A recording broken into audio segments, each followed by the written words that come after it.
I'm going to ask each of you to share with us your relationship to this writer, Zora Neale Hurston, and this novel, and the characters, in particular, Janie. Alice, I'll start with you. You have said, "There is no book more important to me than this one," referring to Their Eyes. It was August 1973. And you journeyed to Fort Pierce, Florida, in search of Zora's unmarked grave, and you marked it with a headstone that read, "Genius of the South." Yes, yes. Let's start.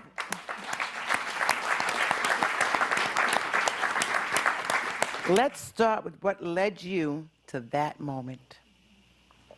To back up a bit, I was writing a story myself that needed voodoo information, and all of the anthropologists I came across were hideously racist and painfully racist.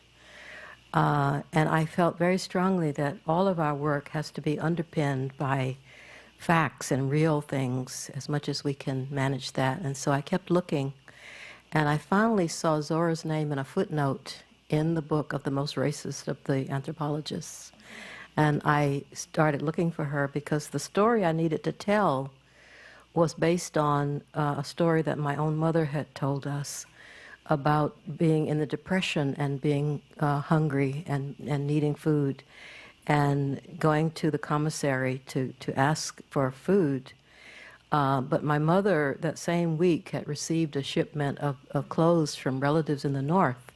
And relatives in the North, even though the North wasn't, what they thought it was, they still had really nicer clothing. So they sent her some really nice clothes, and she put them on, and she was just this. My mother was very beautiful, and so she put on these clothes. She went to ask for food, and the white woman in charge of the commissary said, "How dare you come here asking for anything looking better than me?"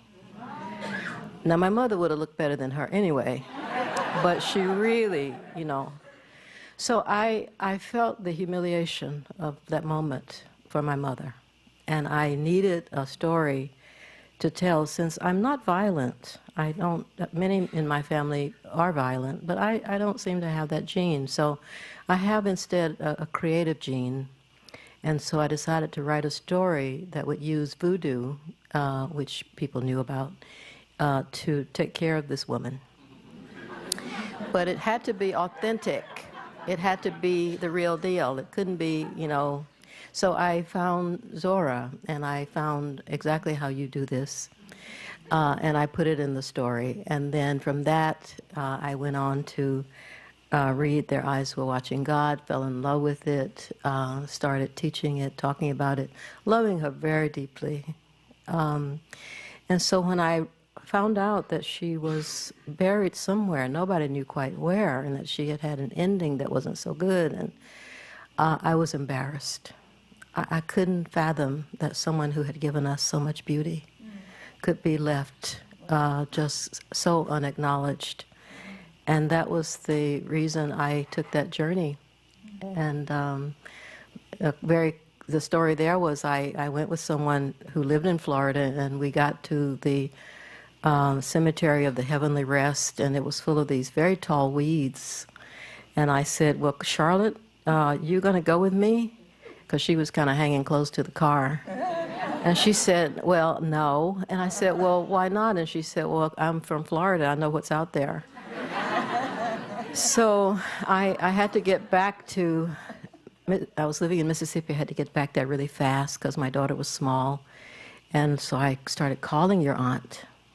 And I called her, and I just started walking toward the middle of this place. And I really pretty much fell into her grave. And so that was that. Excellent, excellent.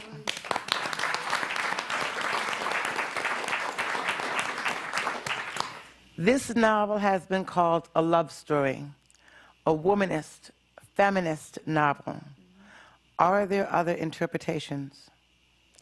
Hurston wrote Their Eyes in 1936, in only 6 weeks, while doing anthropological research in Haiti. When Zora Neale Hurston's Their Eyes Were Watching God was first published, in 1937, it did not receive the acclaim or recognition that it receives today. White critics were in some ways more accepting of the novel than black writers and intellectuals.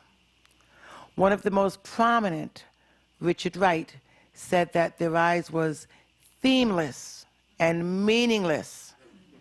He thought that by portraying his people as, her people as quaint, that Hurston has exploited them. Explain to us this initial reception of the works. Well, I think that, as people of color, we've been under siege, and it has forced us into some quite distorted self-conceptions, and we can't really see ourselves.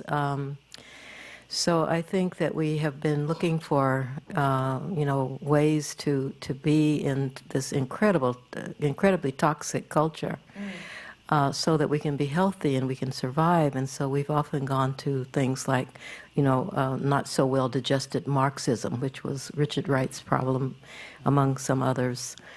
And we've tried. I mean, I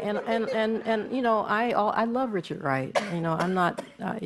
One of the great things about loving your people is that you just love them, and they have, God knows, we all have so many shortcomings, and but we've given a really good struggle here. I mean, we've done as well in this mess of a civilization as anybody could possibly do. And we should remind ourselves of that on a daily basis.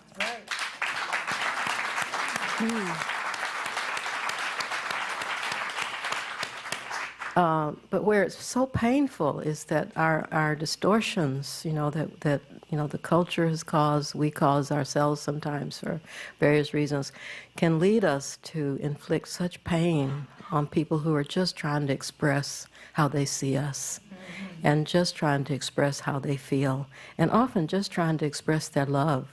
You cannot read this book without just being drenched in love, in the love of your people. I mean, you see them in all their foibles, their weird ways and sayings and funny haircuts and, baggy pants and, people with weird names like Sop to Bottom, and on and on and on. That's us. It's us. And there's just so much beauty in being authentic, whatever you are. So the beauty of this work was lost on these people because they were afraid. They were afraid that if people saw, essentially all this unstoppable joy.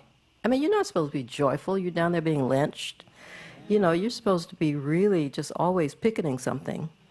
And if you're not picketing it, you at least be sending out leaflets and, fighting and all of that. But to actually have joy in your life is a great victory. And that is something that I feel she left to us, this ability to understand what true success is. True success is about being happy.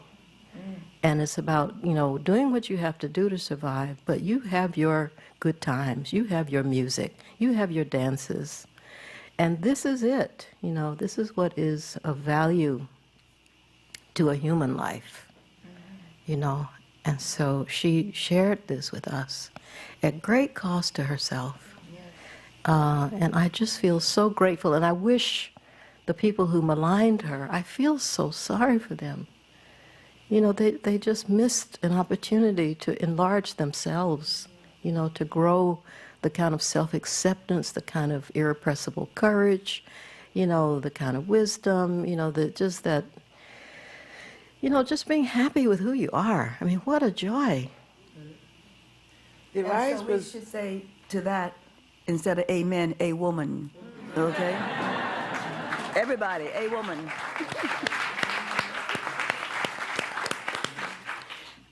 What is it about this novel that connects the masses to this work?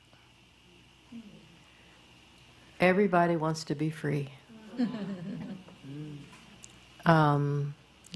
It's wonderful to be loved, and it's even better to be loving. But without freedom, it's it's not it's not the best. And so I think that we connect with this story because at the end we find a woman alone and happy to be by herself, at peace with being by herself. She has had many adventures and gone on many journeys. And there she is at the end, you know, combing out her hair and sitting on her own porch. And she's autonomous, you know, and she will choose her community. She will choose her family. She will choose her lovers, you know. She is herself. She is as free as probably anyone could be, you know, on this planet, and especially in a place like Eatonville.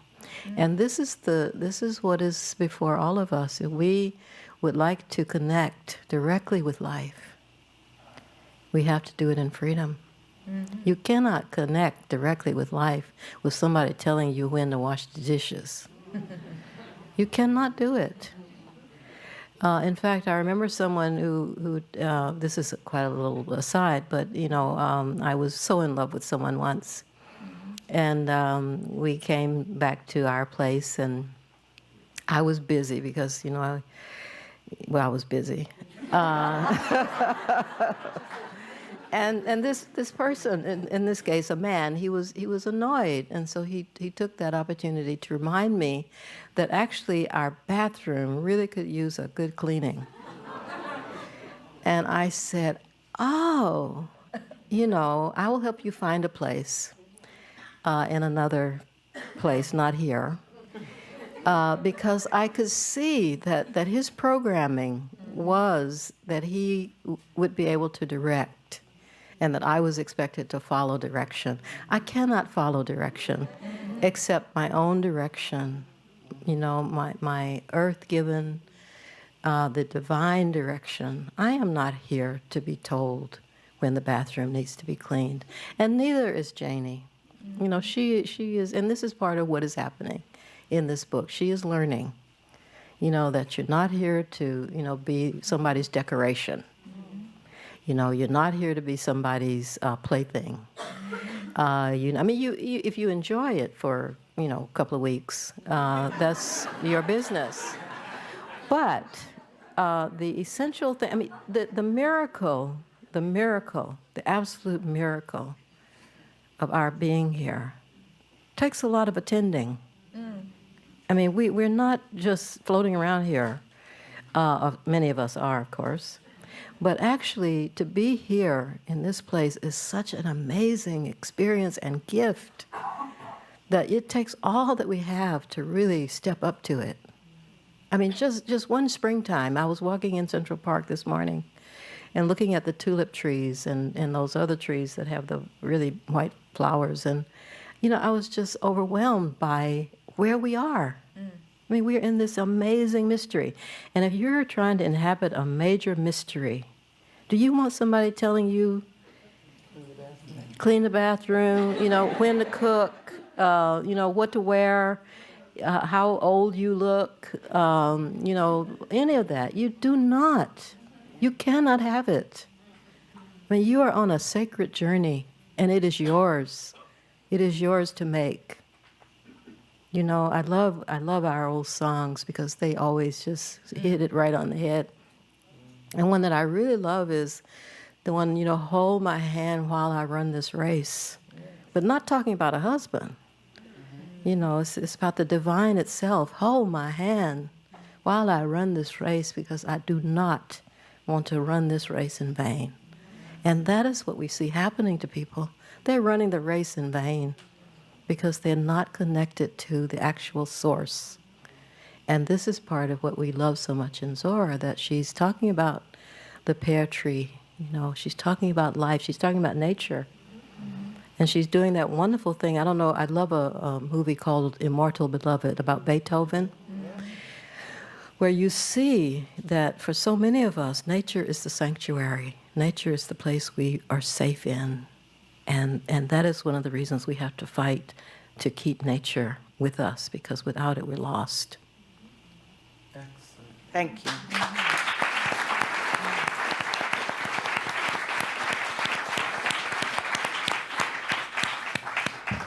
Alice, may you share with us, please, one of your favorite passages in the novel and tell us why this passage resonates with you. Okay, I'd be very happy to do that. Okay. This is at the very end of the novel, and Janie has had to kill Tea Cake. And I so love Tea Cake. And in fact, he is so important to all of us because we are all, well, maybe not all of us, but so many of us are programmed to go for the guy in the suit. And the one who is, bringing home Major Bacon or whatever. But he's no fun. And so what we, I see.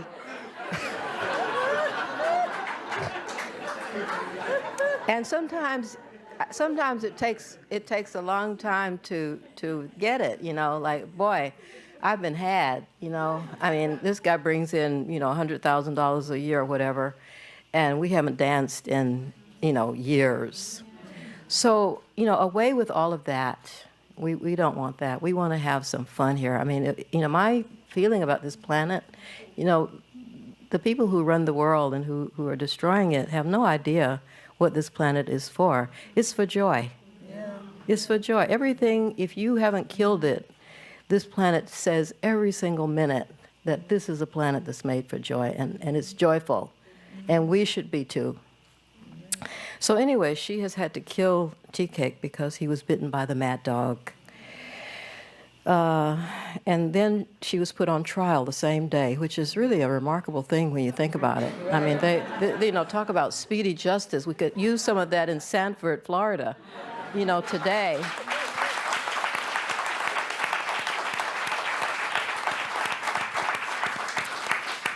And by the way, I don't know if you realize this, but Sanford, Florida is 10 miles from Eatonville. And these are the same people. These are Zora's people that are down there. So that family, the Martins, they are her people and our people. And two of Zora's brothers lived and died in Sanford. Right. Yeah. So here she is. They finally, the black people in the courtroom really are mad at her, and they want to do terrible things. And there are some white women who are, sympathetic. And then Janie just gets up when they call her and put her in the chair, and she says, they all leaned over to listen while she talked. First thing she had to remember was that she was not at home. She was in the courthouse fighting something, and it wasn't death. It was worse than that. It was lying thoughts.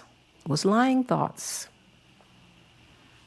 She had to go way back to let them know how she and Tea Cake had been with one another so they could see she could never shoot Tea Cake out of malice. She tried to make them see how terrible it was that things were fixed so that Tea Cake couldn't come back to himself until he had got rid of that mad dog that was in him, and he couldn't get rid of the mad dog and live. He had to die to get rid of the dog, but she hadn't wanted to kill him. A man is up against a hard game when he must die to beat it. She made them see how she couldn't ever want to be rid of him. She didn't plead to anybody. She just sat there and told, and when she was through, she hushed. She had been through for some time before the judge and the lawyer and the rest seemed to know it. But she sat on in that trial chair until the lawyer told her she could come down. So then she, they found her not guilty of murder. Mm-hmm. So she was free, and the judge and everybody up there smiled with her and shook her hand. And the white women cried and stood around her like a protecting wall, and the Negroes, with heads hung down, shuffled out and away. The sun was almost down, and Janie had seen the sun rise on her troubled love, and then she had shot Tea Cake and had been in jail and had been tried for her life, and now she was free. Nothing to do with the little that was left of the day, but to visit the kind white friends who had realized her feelings and thank them. So the sun went down. Janie buried Tea Cake in Palm Beach. She knew he loved the glades, but it was too low for him to lie with water maybe washing over him with every heavy rain. Anyway, The glades and its waters had killed him. She wanted him out of the way of storms, so she had a strong vault built in the cemetery at West Palm Beach. Janie had wired to Orlando for money to put him away. Tea Cake was the son of Evening Sun, and nothing was too good. The undertaker did a handsome job, and Tea Cake slept royally on his white silken couch among the roses she had bought. He looked almost ready to grin. Janie bought him a brand new guitar and put it in his hands. He would be thinking up new songs to play to her when she got there. Sop and his friends had tried to hurt her, but she knew it was because they loved Tea Cake and didn't understand. So she sent Sop word, and to all the others through him. So the day of the funeral, they came with shame and apology in their faces. They wanted her quick forgetfulness. So they filled up and overflowed the 10 sedans that Janie had hired and added others to the line. Then the band played, and Tea Cake rode like a pharaoh to his tomb. No expensive veils and robes for Janie this time. She went on in her overalls. She was too busy feeling grief to dress like grief. And then the last part, she had come back and gone back to her house and closed her gate and gone upstairs. Soon everything around downstairs was shut and fastened. Janie mounted the stairs with her lamp. The light in her hand was like a spark of sun stuff washing her face in fire. Her shadow behind fell black and headlong down the stairs.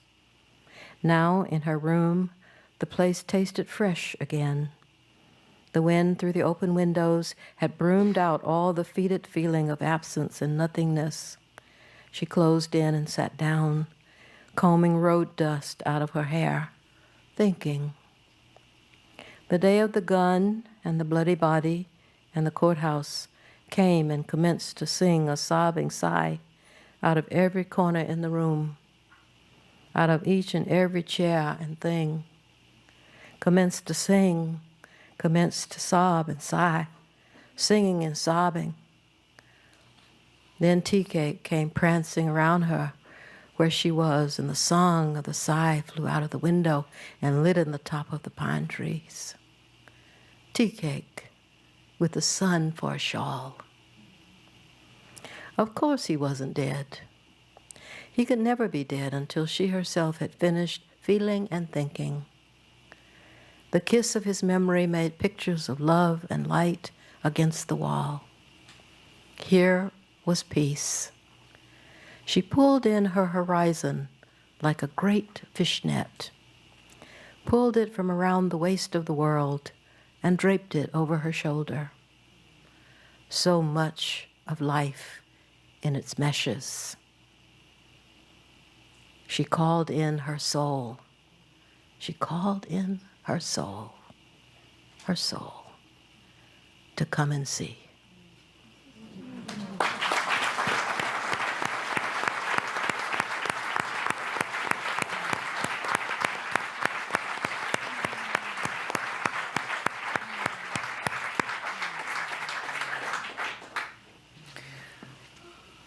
Well,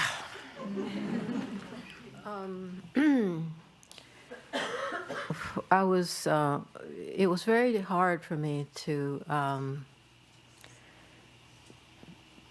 look at what had happened to Trayvon, because of course those of us from my generation have had to look at and feel this over and over and over again, and to feel the endlessness, apparently, of it.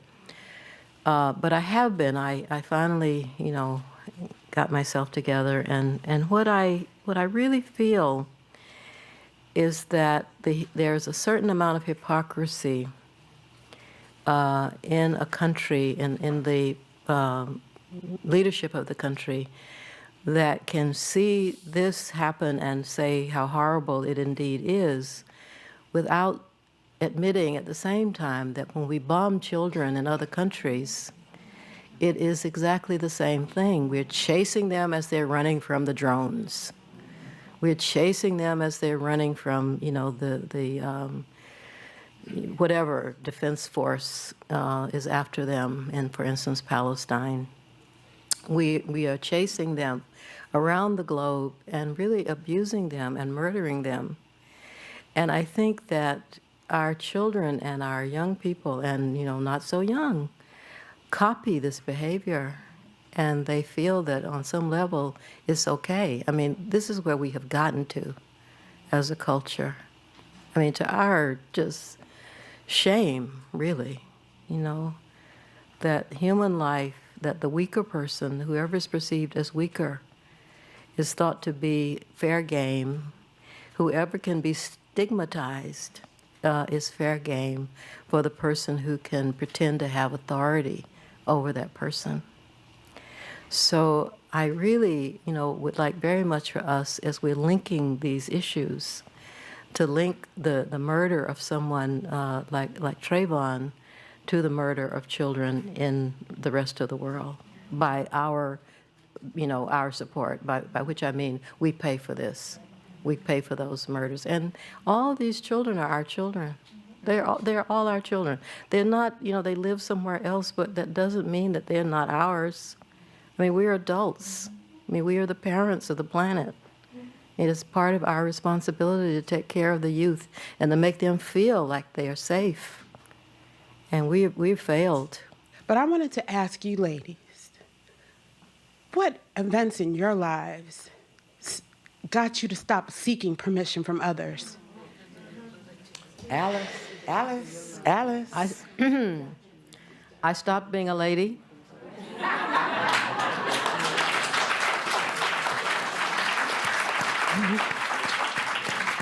Actually, I never was a lady. And actually, there's a little bit of a history to that. In the South, the white women were the ladies, and black women were women. And I actually prefer to be a woman. So I prefer to be a woman, not a lady, and I don't believe any God necessarily has to be he. Thank you. And so, I know that for many people that is just, deeply embedded, But I really feel that unless you liberate yourself from what you have inherited, as truth, in a religious or spiritual sense, until you liberate yourself, you cannot really connect with what's actually here. There's a reason why the programming has been so intense, is to make you obedient. And do you want to be obedient to the kind of craziness that this world is showing us? I don't think so.